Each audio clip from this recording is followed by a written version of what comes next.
Back in 2023, I was part of the music team for a production of the musical Spring Awakening. I was the assistant music director and the live percussionist slash Foley artist. I was set up with a cajon and a bunch of random other percussion instruments. Fun fact about all of that is that I don't really consider myself like a percussionist, but it wasn't the first time that I've been a drummer Foley artist for a show. So because we had me on stage the entire time doing sound effects, we didn't really use any recordings for the gunshots or the whips or the hits in the show. I would smack a thunder sheet or whack a metal rod on some wood. In a way, I became the spectre of violence and death, sitting around the edge of this conservative community, raining down punishment on anyone who dared to step out of line. It was a lot of fun as an actor, and I enjoyed the challenge of it all. Spring Awakening is a pop rock musical by Duncan Sheik and Steven Sater based on the play of the same name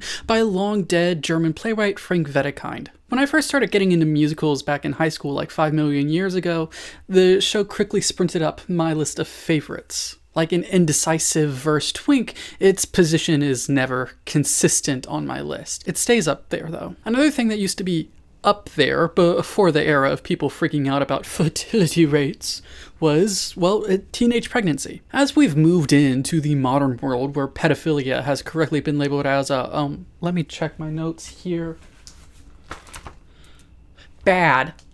We got together as a society and said, hey, maybe we should do something to get those teen pregnancy rates down. And then, well, we did. Kind of. Unfortunately, some people are fighting to make sure that children continue to go through the heavy medical risks of pregnancy. One thing you're taught to do when proposing productions in the theater world is to answer the question, why this show now? Spring Awakening shows us the cruelty of forced ignorance. So let's talk about it. First song. Comprehensive sex education. Spring Awakening opens with the song Mama Who Bore Me, sung by Wendla, a role originated on Broadway by Lea Michele. Lea Michele's inability to read could potentially hold her back from knowing some things. Her character Wendla, though, is held back not by an inability to read, but by her religious, prudish conservative of a mother. At the start of the show, her sister is about to have another baby, yet when Wendla asks her mother about where babies come from, her mom doesn't really want to answer. When she does give in and give some sort of answer, though, she doesn't go into the facts or any of the details. To paraphrase her, because I don't have the script right in front of me, when a mommy and a daddy love each other very much, they get married and then bang, kid. She doesn't talk about the actual banging, though. In the world of the show, Wendla is a young teenage girl living in a patriarchal, oppressive society. In a typical production of the show, though, she'll be played by a young adult, likely someone in their latter teens to early or mid-20s, a far cry from the mid-teenager that she is as a character. It's almost guaranteed that if you see Spring Awakening, that none of the child characters will appear as the 14-year-olds Wedekind originally wrote them to be. If you know anything about the theater, your instinct might be to shove that fact of casting away. We are trained to suspend our disbelief, after all, and accept the world of the play. Right? I'd reckon most people are familiar with that concept in some form. You engage with it almost any time you consume any sort of art. But I would like to ask you, at least briefly, not to do that sometimes and see what happens to what you're engaging with. You may start noticing some different, interesting flavor profiles on your tongue. When it comes to Spring Awakening, the book, the libretto, spoken dialogue is rather close to the original Wedekind version. I actually read a translation of his play a few years before I read the script of the actual musical. The songs in the musical version, though, are very modern, contemporary. The language is rather contemporary. The sounds are of the mid-2000s. It's one of those shows where the songs take place in a sort of separate space from the rest of the scenes. We move in time with the characters, jumping forward and then jumping back, and we're asked to accept that this is all one world so that we don't overload our brains. This has a fun effect, though, of playing around with the V effect, the strange making of Bertolt Brecht. When we watch or listen to the contemporary teenage angst of the musical numbers, we're asked to relate them to contemporary teenagers and not simply those of 19th century Germany. By throwing us back and forth through time, we are almost forced to ask ourselves about the sexual repression of our current society and how that harms our youth. I don't really like Brecht's plays, like I've read and seen Mother Courage. But I find the theatrical ideas popularly attributed to him to be fascinating. A lot of my media analysis is done through a sort of lens of strange making and how its use might change how we can read a piece. Not saying that that's what the authors are always going for, but I like looking at things through that. So through bouncing back and forth through time, we are in a way distanced from the events of the show, from the time period, from the world itself. It makes you wonder if the musical adaptation is an exercise in historification, another Brechty distancing technique that he used in Mother Courage and is most famously seen in Arthur Miller's The Crucible, which, if you didn't know, was not actually... It was about McCarthyism. When Wendla asks where babies come from and she is denied a proper answer, on one hand we see a child being kept in the dark in regards to their education. On another level, you like my mixed metaphors there? We go from hands to levels. But on that other level, if you disengage with a pure suspension of disbelief, you are likely going to be witnessing a fully grown adult woman being lied to and kept ignorant of her body, of pregnancy, of men, and much more. Suddenly we have to ask, how does enforced ignorance affect and harm adults well after they're no longer children? Let's talk about one of the funniest ways first. Have you seen that EMT over on TikTok, the handsome stern daddy badge 502? The one who stitches all of those videos saying, no, do not shove this inside of you. Is there flared base? Is it a sterile material? Will it break? Will it cause tearage? The lack of education has sent thousands of people to funny but embarrassing, painful, and costly emergency room visits where, yes, sometimes people do go septic and actually die from this. Oddly enough, one place you can see those harms is in the content put out by Girl Defined. You might be thinking, ew, why would you subject us to thinking about them? And yeah, fair enough. Based on the reporting I've seen on the sisters from Rachel Oates, who's been specifically keeping up with Bethany Beal's journey over the years, the two of them have been slowly coming to somewhat grips with the damage that purity culture has done to them and continues to do to others. Obviously, since they're homophobic, transphobic, sex-scared conservative Christians, they haven't really grappled with it in like a purely productive way or unpacked all of the harms.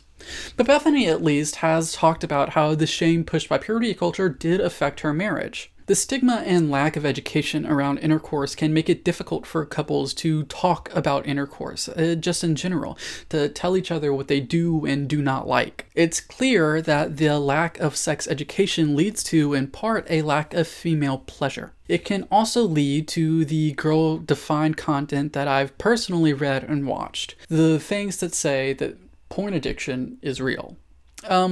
It's not. Behavioral addictions, by and large, don't really exist. At the very least, any future diagnoses of such things, like China's idiotic idea of video game addiction, should be subcategories of impulse control disorders. You can make a metaphorical association with substance abuse and, we'll get it, language, but without the substance or the ability for withdrawal, they are not actual addictions. They don't qualify. Sorry. Beyond that, part of the problem with so-called behavioral addictions is that people, like the sisters over at Girl Defined, do not talk about them as addictions. According to the sisters, any consumption of erotic content, even irregularly, qualifies as addiction. In my video on Genshin Impact, I went over how a Chinese newspaper framed a child being upset over his father destroying all of his games as an obvious sign of addiction. That sort of gives away the game of these people talking about behavioral addictions. They don't actually believe in them. They don't think that they qualify as actual addictions. What they're attempting to do is lay the groundwork for government control and restriction. Isn't it fun how conservatives like to lie and pretend that they are for small government when they are the party that wants the government in your bedroom? You're in my bedroom right now. Isn't that kind of uncomfy? They want to monitor your internet usage and ban you from using your free speech. What happens when we paint any and all consumption of erotic art as addiction? Well, we do what purity culture does best. We mine wells of shame within people. Post-nut clarity strikes you, and when all that societal strain comes out, you might start thinking you're diseased for consuming one of the oldest genres of art to ever exist. The erotic, by the way, will always exist. It's part of the human condition. Painting its consumption as addictive loss of control also manages to do something else besides sound like vor. It equates the artists behind pornographic material with drug dealers. If you say adult film actors are the same as those behind the opioid epidemic and the spread of Fenty, you build a permission structure for artists to be imprisoned and killed. Conservatives who push for abstinence-only education are the same ones behind the infamous Project 2025, a policy document put together by the hate group The Heritage Foundation. That document, or at least the mandate for leadership, calls for the criminalization of erotica and the imprisonment of anyone who creates or distributes it. An NPR article discussing the well-documented failures of the abstinence-only education model discusses how the conservative group Concerned Women for America is one of the pushers of this incompetent attempt at anti-education. If you're a return viewer of my channel, you might remember CWA as one of the groups behind Project 2025. Project 2025 famously attempts to also redefine pornography to include content clearly not meant for erotic consumption. That brings us back to Spring Awakening. After Moritz finds himself haunted by wet dreams, he turns to his wiser, irreverent friend, Melchior Gabor. Melchior writes up an essay complete with anatomical drawings to answer Moritz's questions. After Moritz commits suicide, the school looks for someone to blame so that no one looks too closely at their own cruelty. After discovering this essay of Melchior's, they claim that sexual education is what destroyed Moritz. It's classified as morally destructive, unhealthy pornography. In the show, sexuality becomes a scapegoat for the conservative adults trying to brush off the harms that they themselves commit. If only you were ignorant and innocent, they say, you would have been safe. I don't know what voice that is. Despite the adults' education system and purity culture they live in, the characters in Spring Awakening are consumed in sex. There's the bitch of living, touch me, sadomasochism, and pregnancy. The musical, and the original play for that matter, point out something that's been obvious for well over a century. Abstinence-only education does not work. It leads to ignorance and harm. You know what it doesn't lead to? Increased levels of abstinence.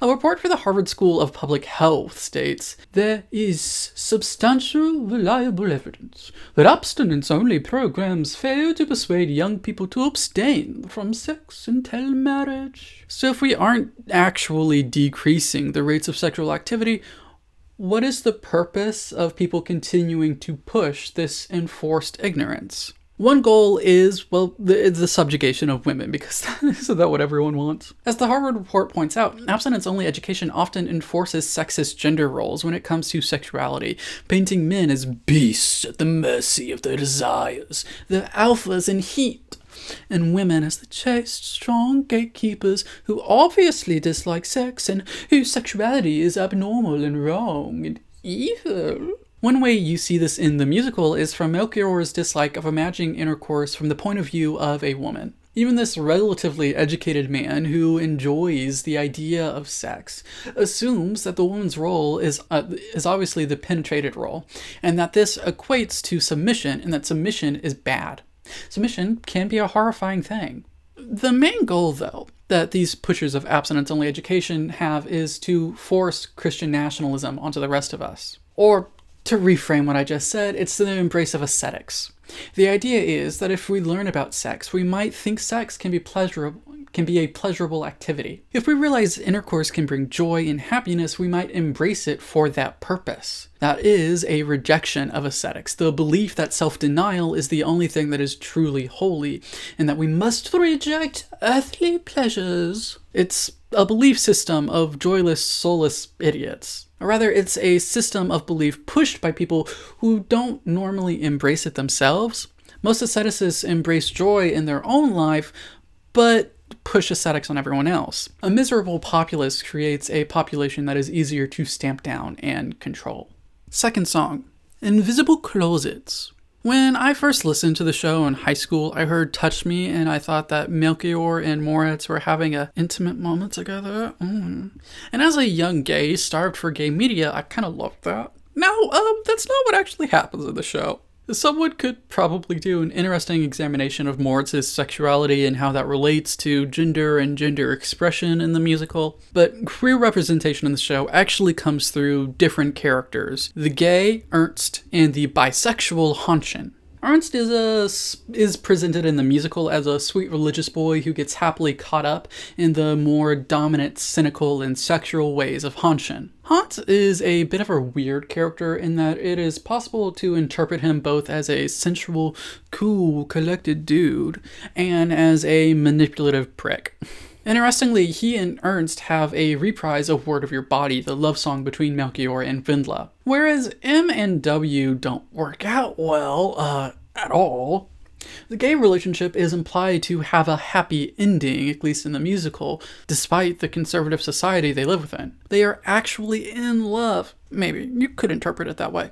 Or you could interpret it as more sinister, with Hans's manipulations being a more refined version of Melchior's abuses. If we aren't educating straight people about sex, we are most definitely not talking about queerness and queer sex. That's actually another integral part of enforced ignorance. There is a goal of keeping people in the closet by walling off any knowledge of their sexuality or gender. You see this push in conservative discourse over education. Florida has the most famous Don't Say Gay education law in the United States, but it isn't the only state. Project 2025 calls for the criminalization of not only trans identity, but any material about or containing trans people. It also calls for a national version of Florida's Don't Say Gay bill. If you recall the Florida bill, one of the sponsors explicitly stated that his goal was to keep more gay kids in the closet. Britain had their own experiment with Don't Say Gay back under a bill called Section 28, which made it illegal to teach about LGBT people and our existences. Section 28 famously failed, because the idea of social contagion is nonsense with no evidence supporting it, and the people who push it are either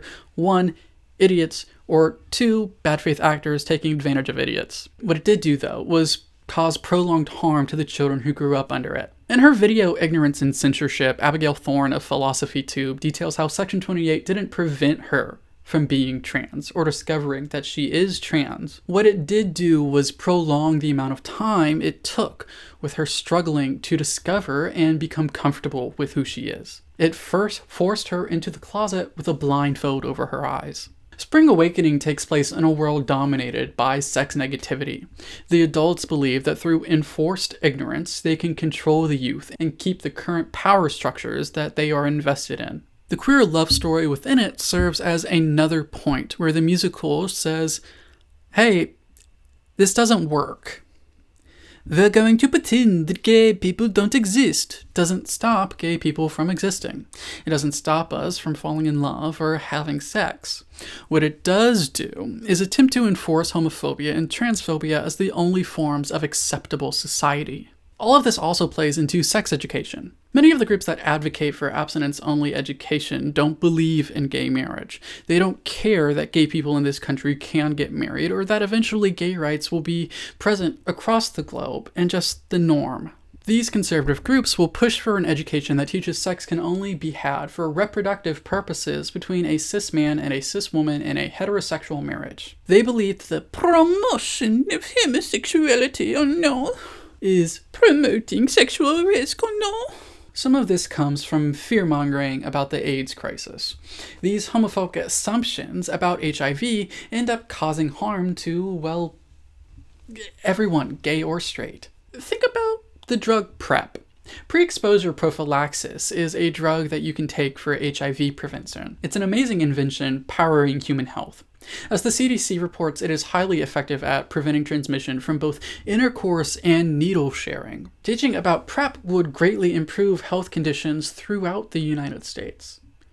Why do we not teach our youth about it? Because improving health is not as important to anti-sex people as desiring a world where disease is seen as a punishment. These guys are evil. Spring Awakening looks at this desire to punish and harm people and points out correctly that, That's dumb. Third song, participation trophies. Let's take a break from talking about sexual education and anti-LGBT censorship and change gears instead to just education in general. One of the main plot points in the show centers around how the school has arbitrarily decided that they will have a smaller class size in the next semester. Some children will fail. They must fail. They will be denied an education. They will have an ignorance forced upon them because the people in power want to create a system of winners and losers. It's not as big a talking point now as it was when I was in high school, but people despised the idea of participation trophies. I will defend them until the cows come home because I love milking, so I need a bunch of bull friends. In Spring Awakening, the hatred of participation trophies is an extreme version where the prize, the trophy, is, well, a position in society. In the original play version, Moritz is not the only character struggling academically. The question of which student will get that final position in the upcoming semester is a choice between Moritz and Ernst. One of them is going to fail. One of them is going to be cast out. Let's think about that along with the outcomes. The happiest ending of the show is between Hans and Ernst, despite the uncertainty of their future. It isn't simply that Gay is happy, which it is. They both get to keep their educations. Moritz and Melchior were both cast out. So I want to posit that Ernst is the foil to Moritz. He gets the education, and in his gay relationship, as he's painted as the more submissive, quiet partner, the more feminine partner, he gets to imagine the sexuality from the woman's point of view, which is what Moritz was wondering about in an earlier scene. The happy ending is the one who gets to experience that and who gets an education. So how does all of that translate into contemporary moments with education? Partially, tuition. Project 2025 and the GOP national platform both call for the abolishment of the Department of Education. They would like the federal government to stop funding education entirely, but they would specifically like for any education funds to come without strings attached. You get the school choice nonsense where they're push charter schools instead of public schools. Education suddenly becomes a game of where can you afford to go? This is also obviously the case with college. Your ability to pay or qualify for loans or aid or will determine whether or not you can get an education while also, living. This is sort of paired with an idea that education is a sort of trophy that you have to earn in some way. One way you can earn this trophy is by not being disabled. I talked about it in my video over Project 2025 and the mandate for leadership. There is a push in certain parts of the conservative movement to require disabled students to sign away their rights under IDEA in order to go to these charter schools that the conservatives would like to replace all of public schooling, because these charter schools don't want to deal with disabled people and their rights. This will inevitably lead to students with disabilities being left behind and receiving little to no help. They will receive an enforced ignorance. Let's also talk about the push for job training to replace education. Some of the groups behind Project 2025 have pushed for educational standards to be created by local businesses and for high school students to have the ability to opt out of general education and instead go for some form of job training, including apprenticeships for hazardous jobs that will result in harm to our children, like, limbs being lost. The idea here is that if you struggle academically, schools should give up on giving you an education and instead decide to make you into a proper little worker bee, be a good laborer. This isn't me saying that trade schools or trade education is bad. It's me saying that they're not a replacement for general education. Spring Awakening shows that denying people an education for whatever reason leads to bad outcomes. Giving people less ways of seeing just limits their world. Fourth song, The Dark I Know Well. A lack of sex education can lead to some terrible outcomes. So let's talk consent. Have you ever heard anti-sex education activists rail against sex ed for younger kids? They pretend as if talking to them about anything to deal with sexuality is the same thing as pedophilia. But you know what is important for young kids to know about? Something that qualifies as sex education? No squares.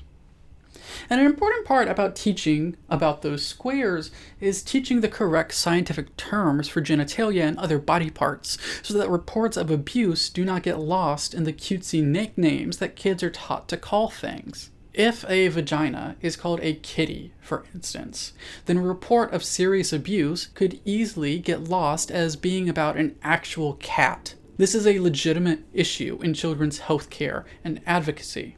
In Spring Awakening, in this repressive, sex-negative community of enforced ignorance, several of the characters are sexually abused. Fathers take advantage of their daughters. Ilsa's excommunicated life is one filled with abuse from men who attempt to take advantage of her. Vendla learns that one of her friends is being abused by her father and goads Melchior into whipping her. In the original play and the original version of the musical, from what I can tell, Melchior and Vendla do not have a consensual moment. Vendla, who doesn't know what sex is raped by Melchior. The eventually actually produced version of the musical changed this, and I understand why to a certain degree. But I think the show loses something here in its message about education. It would have to change some of the final scenes, yes, but still. If you are not taught about sex, and you're not taught about consent, what happens when you're assaulted? Vendla's mother confronts her and makes it clear that she views the encounter as Vendla's fault. When you do finally learn what sex is, but that education mostly consists of the shame and blame game, you get victims taking on guilt for having been assaulted. One of the things it seems the Girl Defined sisters have had to conceptually confront, not personally confront in their actual lives, in their slight deconstruction of purity culture journey, is how purity culture contributes to marital rape. Go watch Rachel Oates' videos for the details there. If the only education you get about sex is that it's something between a husband and wife when married, when you don't get the talk about consent along with that, there is an unspoken, perhaps unmeant maybe, idea that marital rape doesn't exist. Abstinence-only education doesn't simply not work. It doesn't simply lead to increased health risks. It doesn't only attempt to keep gay people in the closet. It doesn't only promote sexist gender essentialism. It leads to abuse. Fifth song, abortion. We now live in a post-Dobbs world over here in America where conservatives have succeeded in restricting abortion in ways that have killed people and will continue to kill people. Speaking of, in the show Spring Awakening, after her sexual encounter with Melchior, Vendla gets pregnant. Her embarrassed mother takes her to get a back alley abortion because back in ye ancient 1800s Germany, there were not safe and legal abortions for them to access. This kills Vendla. There is a well-documented history of relationships of power imbalance, whether those are romantic relationships, familiar, sexual, or elsewise, where the more powerful party forces an abortion upon the party with less power, regardless of its legality or availability. In the musical, this is a mother forcing it upon her daughter. You might be more familiar in our modern age with conservative politicians sending their mistresses to get abortions because their pro-life values are just fictions they play to take advantage of the angry masses, almost like populism is a disease. The point of this moment in Spring Awakening is not that abortion is inherently evil or dangerous. This plot point spells out the obvious. People will always seek out abortions, whether for themselves or for others. The difference is whether they're safe and legal or underground and inherently dangerous. Whether we know what they are and how to go about them and how to get them safely, or whether we don't know how to do any of those things and we get women throwing themselves downstairs or giving themselves septic shock. Project 2025 demands over and over that abortion never be called healthcare. The Mandate for Leadership makes no case for any exceptions to this. As I discussed in my video over that document, this will kill people. There are certainly situations where abortion is the only option to save a woman's life. It is healthcare. There's no way of getting around that. But this isn't only a Project 2025 thing. The Trump administration signed on to the Geneva Consensus Declaration.